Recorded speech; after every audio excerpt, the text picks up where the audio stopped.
Toru Iban is a member of the S-rank party led by the hero Sane, his childhood friend. After years of working together, he is confronted with a shocking news from the hero and his friends that he is expelled from the hero party for being a hindrance. Toru is shocked after hearing this. Sane continues that Toru should know this by now. Then a girl jumps into the conversation agreeing with Sane that Toru is too weak compared to the rest of the party. Her name is Lisa, and Toru notes that the ring on her finger is different from the one he gave her. Not only that all the girls in the party are wearing the same ring, Toru finally realizes what's going on. His fiancée has betrayed him with Hiro. Toru is confused and shocked and can't speak. The hero says that he will appreciate if Toru stays away from them. Toru angry jumps and punches the hero to the shock of everyone. Toru thinks that the hero knew about his relationship with Lisa and betrayed him. The hero grins with an evil smile. One of the members of the hero party kicks Toru away, telling to stop and asking what's happened to him. Then Lisa throws the ring he gave her back at him, saying she doesn't want anything to do with him and tells him to leave. Then we cut to the outside of the tavern. It's raining hard. Toru is walking away in the rain, broken, looking at the ring in his hand, remembering past memories. Then he angrily throws it far away and breaks down on his knees and starts crying. Then laying on the ground, he opens his status window and remarks that he knows he doesn't have any great skills. He has many skills, but all of them are useless in combat. For example, the mysterious skill called the saving system, as it is completely unknown even by experts. Toru then thinks, if he had an op skill like the hero, he wouldn't be a hindrance to the party. Toru then is interrupted by the steps of big demonic dog monster approaching him. The dog jumps to attack him, but Toru with sword quickly cut him in half. Suddenly, his status windows breaks, a big surge of pop-up windows appears, and a huge storm occurs.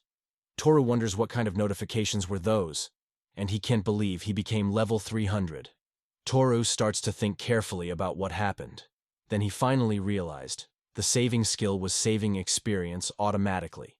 It is a saving ability that would only unleash its power once it had accumulated enough experience to reach a certain level.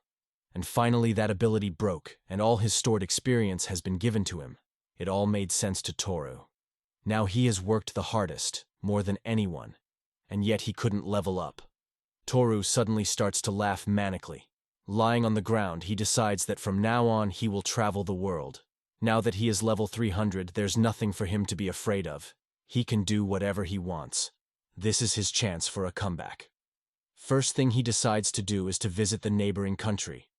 Once he reaches Armand, he remarks that the place is pretty lively for a town in the middle of nowhere. Then his gaze shifts to shop on the side of the road. It's a slave shop. Of course there's always one.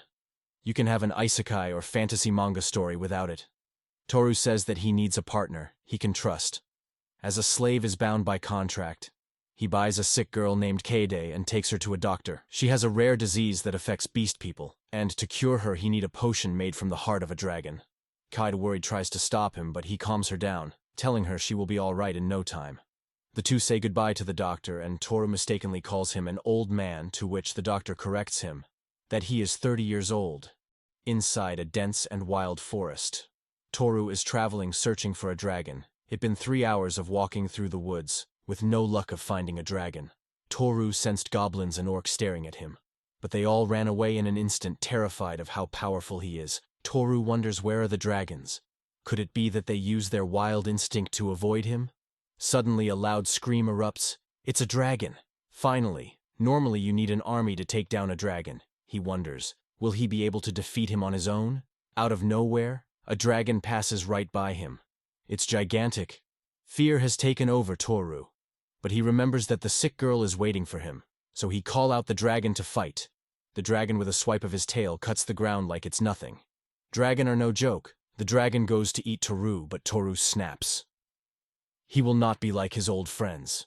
Toru leaps toward the dragon and cuts it in half with one strike. This is the power of being level 300, Toru remarks. Back at home, Toru gives the medicine made from the dragon by the old doctor to Kade and tells her to drink it. After that, Kade's state improved and she finally slept. Meanwhile, Toru thinks to himself that he has more power within him than he could imagine. From now on, he needs to be cautious. Next day, Toru presents a chef with a slab of meat and tells him to cook it. The chefs ask him what kind of meat is this. Toru flexes on him and tells him it's dragon meat. The chef makes dragon steak. Toru then takes it to Kate for breakfast. Kate is shocked by how delicious it is. Then Toru suggests they go buy her new clothes.